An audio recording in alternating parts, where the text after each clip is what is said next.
back to Frontinus. This guy here, Autophrades, Persian, when he was leading his army in this place called Pisidia, and they were occupying, the Pisidians were occupying certain narrow places with a pretended simulated vexation of this crossing. He instituted to, or decided to, reducere, go back, lead his army back. Which, when the Pisidians believed this, Ili, which is he, during the night, nocte, sent ahead a very strong handful of his men to occupy this same place. These people had been fooled. And on the postero die, the next day, he led his whole army across. Philip, Macedonian Rex, seeking going to Greece, when he'd heard Thermopylae was occupied, another narrow place, and to him, legates of the Aetolians had been coming, lecturing for peace, seeking peace.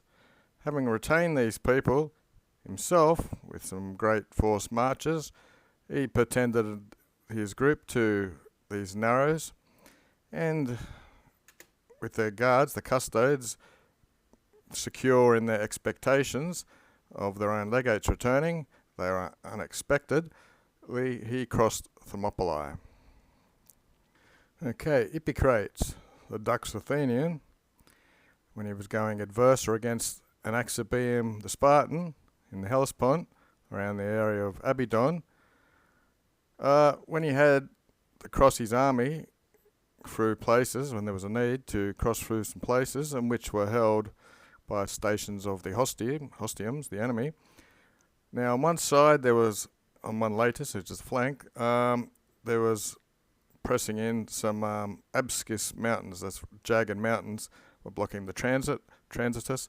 On the altar, these are the correlatives. On the other one, there was the sea was washing up against them. For sometimes he was moratus, he was delayed. And then on the dies, on the day which happened, which was frigidior, more colder than solito than usual, and because of this, he wasn't suspected by anyone. He chose the most firm, strong people, and also to these people, they were calefactors. They'd been warmed up by oil and a bit of wine. He gave them an order that they should legorant, they should skim the shore of the sea. It's also legos used for picking and reading. And they transneuroted. They swam past these bractea, these jagged mountains or whatever they were. And so, thus, the custodes, the guardians of these narrow places, being unexpected here, he oppressed them from the back. Now, another guy here, Gnaeus Pompeius, went to cross a river on account of the opposite army was of the enemy on the other side, and he was not able to cross. Okay, so that's in English. Assiduously, continuously, he decided to lead them out and bring them back into camp. Then, with the enemy being led into this persuasion or this constant routine, finally, and there was not any way, tenerant means to hold, the progress of the Romanorums, the Romans. Suddenly, with an impetus made, he rapid or seized the crossing point. Okay. Alexander the Macedon, now we've got a ablative, with the King Poro of the Indians prohibiting his army to cross over through this river. So now we go back to Alexander. Alexander, he ordered his men to run adverse the river constantly, or to run down to the water constantly. So his army was being prohibited by this guy. Alexander's given orders for his men. And when in this eo more, by this custom of exercising his army, of running down and coming back, and lest something should be done by Poro, he was cavorting, he was taking his guard, lest something adverse would happen to him. At the shoreline, the ripper here, because this water must be the water connected with the riverbank. Anyway, they got occupied with that, and he transmitted his army suddenly through a superior part. So this Poro's guys were watching downstream, and they got used to watching for Alexander's men, and they went upstream. Item. Likewise, because he was prohibited by the enemy in his trajectory and crossing of the Indian River, in diverse places, different places, he ordered his equites, which are knights.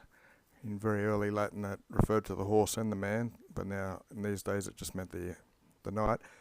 To in the mitre, he ordered his men to go into the river and to threaten a crossing, a transit.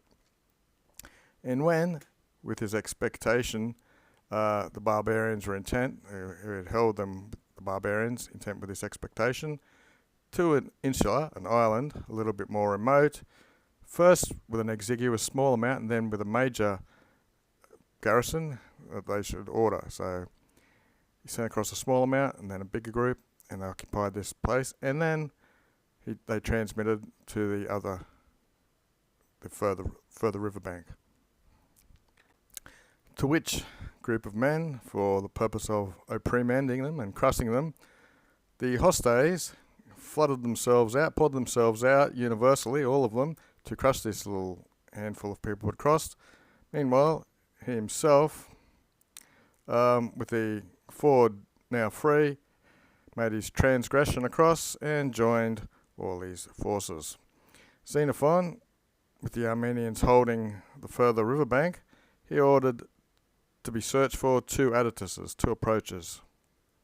And when he was repulsed by the inferior or lower ford, he crossed over to the higher part.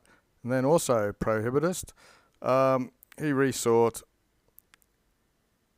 the attack of the enemy at the lower. So he went from the lower, was rejected, went to the higher, got repulsed, went back to the lower again.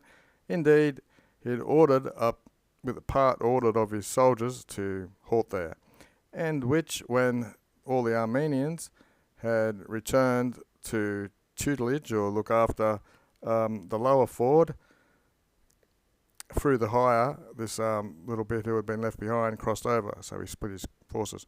The Armenians, believing that all had decursed off, that all ran off, they were deceived by the remaining ones.